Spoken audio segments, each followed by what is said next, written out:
It's Good Day, New Mexico.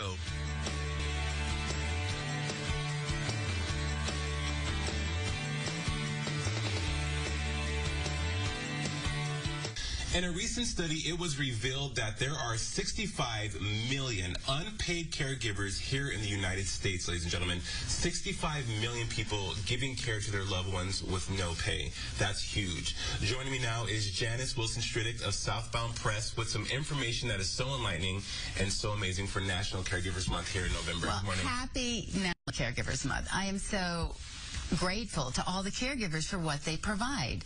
The AARP has said it's worth $450 billion. And this caregiving can turn into resentment or a burden.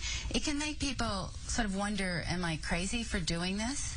So I'm here to talk about the idea of thriving, because another study has shown that caregivers live an average of 9 years longer than non-caregivers.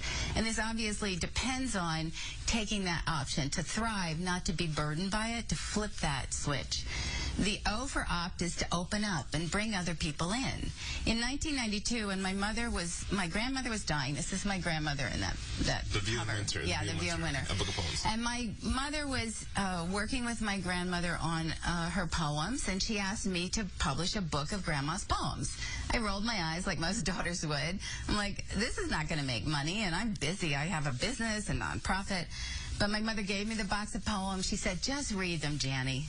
So I did, and I was absolutely entranced. They were beautiful. My grandmother in her 80s, she'd been a journalist all her life. She was very bright, and she started to be in a writer's group and write these gorgeous poems. So you're saying that for caregivers to not burn out, I guess, so to have a project. The P is for purpose, project, to have a project, and my mother knew that, and she wrote me into it. So.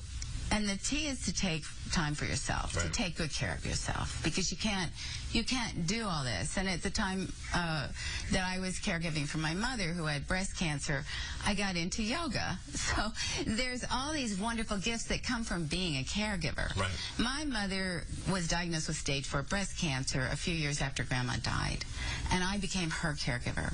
And the book, Alice Dear Wilson Light, particularly, was something we talked about.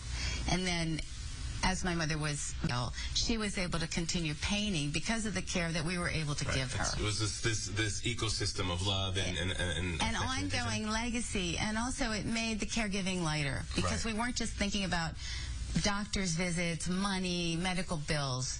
We were opting to thrive. I would hope that all family caregivers can find a way, if it's just a journal or photos or stories that they can share, and share it with other family members or friends.